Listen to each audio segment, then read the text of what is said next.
Islam, Shalom, Assalamu alaikum, Osio, Aloha, Ola. This is your brother, Zach Bay, Indigenous American Moor, coming to you live and in full effect. Thank you for joining me. Please like, share, subscribe to my channel. Leave a comment, interact with the content. Go ahead and give it a thumbs up. I really do appreciate it. It helps the algorithm. Just want to jump right into it.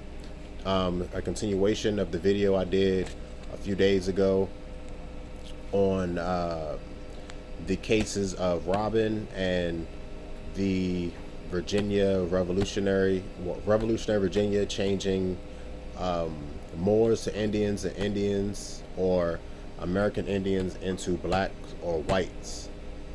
All right, so we're just gonna continue that.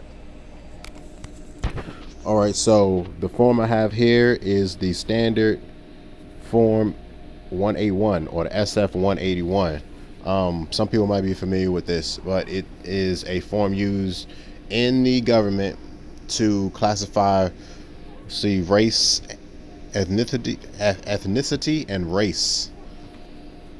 All right, this form actually is important. So, just want to jump right into it. But at the bottom, there's a category of races, which you normally see on like applications for loans, school, employment, things like that, and a brief description of those racial categories. Okay, so start off here. See what's up here. Put your name, your appellation. They want your social because that's what link you to the system. Used in the government. Born day. Okay, so to start off with the Privacy Act statement, ethnicity and race information is requested under the authority of 42 USC section 2000 E16 and in compliance with the Office of Management and Budget 1997 revisions of the standards for the classification of federal data in race on and ethnicity. Providing this information is voluntary and has no impact on your employment status, but in the instance of missing information, your employing agency will attempt to identify your race and ethnicity by visual observation. See, that portion right there is kind of important because a lot of people might skip, a portion like this on applications. They might choose, instead of choosing like black, so-called black, or like so-called white, Asian, other, stuff like that. A lot of people put other. Some people might just skip it. It says it's voluntary, but just so you know, your employer will 100% will, because these forms are also used by employing agencies for like tax benefits and purposes and stuff like that. Pretty much just keeping track of who's employed, employment data, statistics, a lot of stuff like that. So it says your employer will attempt to identify you. That means if you do not choose to identify this, or you choose the wrong racial category, your employee, well, we're not really the wrong racial category, but if you do not choose a racial category, your employer will look at you and, to their knowledge, pretty much just pick one of these which they think you fit into in order so they can get their tax benefits and write-offs. It's not going to benefit you at all. It won't seem like it's a detriment to you, but in fact it really will be when it comes to taxation, who gets certain government benefits and things of that nature within this system that we're operating in. So most people do want those benefits and thrive off different benefits and things like that. But to the contrary, having a benefit or an advantage is preferred to having a detriment. So if you constantly have like a handicap, you're constantly playing a game on a difficult mode. So it's like you have a handicap on, so it's more difficult to choose objectives. Everything is more challenging from the beginning versus somebody playing the game on like easy mode, and everything is just like one hit wins. They can pretty much just skate through the game, through the story, and just get the completion without really putting in too much work, too much effort, without too much of a challenge. So just having the correct status in order really helps you when it comes to things like that, as far as not having a roadblock or some kind of detriment in your way. All right, so let's continue. I apologize if I rambled a little bit. Okay, this information is used as necessary to plan for equal employment opportunities throughout the federal government, and it also used by the U.S. Office of Personnel Management or employing agencies maintaining the records to locate individuals for personnel research or survey response, and in the production of summary uh, descriptive statistics and analytical studies of to support in of the function for which the records are collected and maintained, or for related workforce studies. See, that goes along to what I was saying. Just gathering data, statistics, who's working, who's getting what kind of benefits, things of that nature within the system. So it's pretty much used. It's pretty much what it's going to be used for. Now, do not get this form confused. This form is not specifically for government employees. It's not. It's not specifically for people who are working for the federal government. It is not. All right. Just to get that clear. All right, so let's continue on. Social Security number, the SSN, is requested under the authority of Executive Order 9397, which requires the SSN to be used for purpose of uniform, orderly, administrative, and personal records. Providing this information is voluntarily, and failure to do so will have no effect on your employment status if your SSN is not provided. However, see, that's law. I always want to say that's law. It's actually illegal for anyone to ask you to produce or provide, or that you have to provide this SSN number, the Social Security number. It's actually illegal for them to do it. But check this. It says if the SSN is not provided, however, other agency sources may be used to obtain it, which means they're pretty much going to search through the system, through their artificial matrix, figure out what's your Social Security number, and just tag that to you, pretty much regardless what you do. Whether or not you choose to write it down, surrender it to them, supply them with it, or whatever that the case may be. All right, so they're pretty much saying that whether or not you give it to us, if you're going to be operating with us, we're going to find out anyways.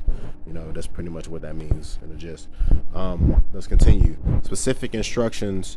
These two questions are, it says, the two questions below are designed to identify your ethnicity and race regardless of your answers to question 1. Go to question 2. So question 1, are you Hispanic or Latino?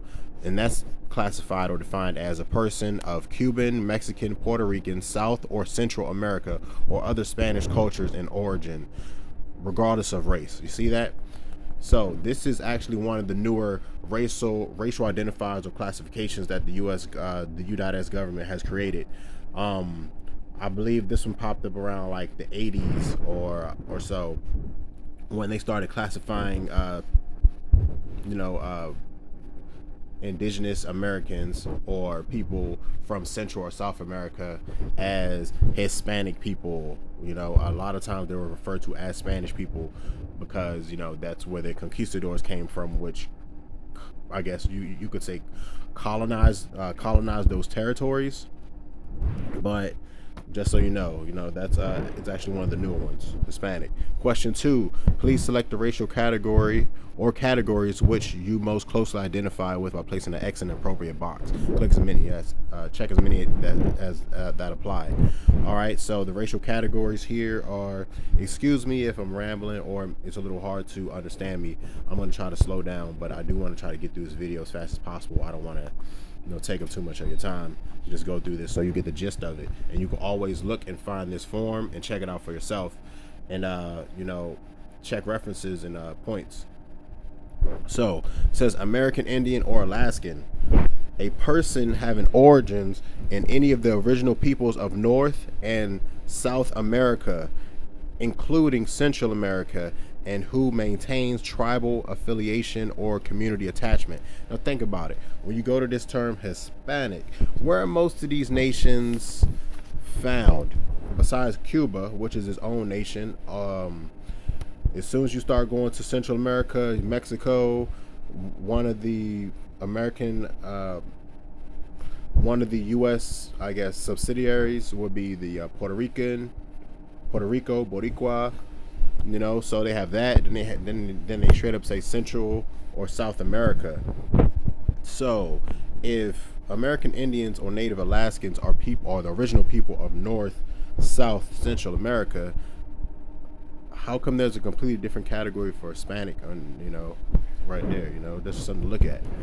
Asian, a person having origins in any of the original peoples of the Far East, Southeast Asia, or India subcontinent, including, for example, Cambodia, China, India, Japan, Korea, Malaysia, Pakistan, the Philippine Islands, Thailand, and Vietnam. All right. So think all of these people that I just named are also Moors.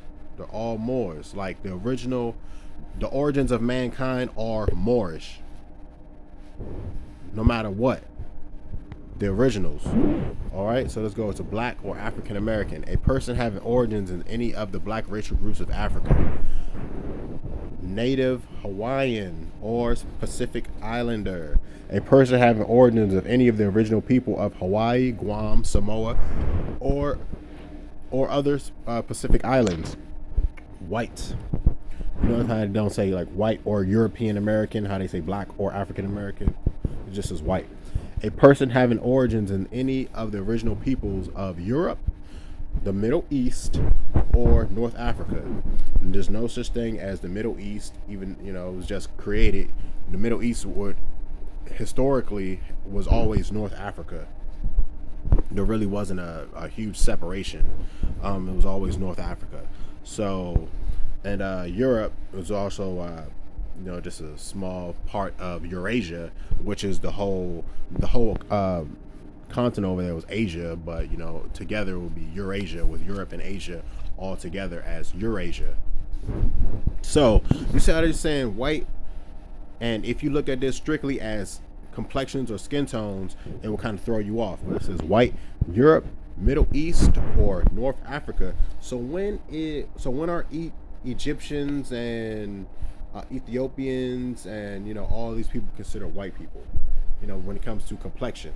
But historically, Moors are white people. So it's low-key telling you that up in the Maghreb, like Algeria, Tunis, Morocco, of course, the kingdom over there, Egypt, of course, would all be considered North Africa.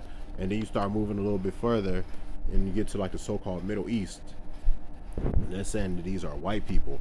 But let's go back to black or African American. If you notice, all of these other categories say, look, people having origins in any of the original peoples, Hawaiians, people having origins in any of the original peoples, Asian, people having origins in any of the original peoples, American Indian, people having origins in any of the original peoples. When you go to black or African American, it's a created construct. It does not exist. People having origins in any of the black racial groups of Africa. That does not exist. Nobody who grows up on the continent considers themselves as part of a black racial group of Africa. They all have a nationality. They all have a tribe that they all subscribe to, that they all originate from. They all know their heritage. So, except for these constructs over here, and what they try to blanket a whole nation of people, which are the Moors over here in America, as so-called black, Negro, colored, African American. And before that, we know that and some people who this was subscribed to also have had this subscribed to. So you could have somebody in your family who was a little different complexion of you, and they would have this subscribed to them as their status, and then other people who are a little bit darker complexion will have this subscribed to them as their status. One black, the other's white. Just because in the corporation or the fiction that we are in, it's how they categorize people. So if it's this now, and before this, the other document that we saw showed that they were so-called Indians or American Indians, Native American, indigenous. They could have been this. And then even before this, there's evidence and records showing that even before they were considered Indians, they were considered Moors, because that is the oldest historical name of the indigenous peoples of most continents on the earth. So I apologize if I confused anyone or if I lost anyone through this. Please play it back on the rewind. Once again, like, share, subscribe. You can also find this document once again online. It is the standard form 181, the SF 181. You can use this form, utilize it for yourself. I believe I made another video earlier in my videos. It could have been in 2019 about this form, but you could go back and it could be some of the same information that I went over. But I just wanted to link this in with the case laws and studies and information that I went through on the last video. And I'm just going to end this here, and the next one is going to be on the Declaration of Rights of Indigenous People, just to close it off on all three. So once again, thank you. Shalom, Islam, peace.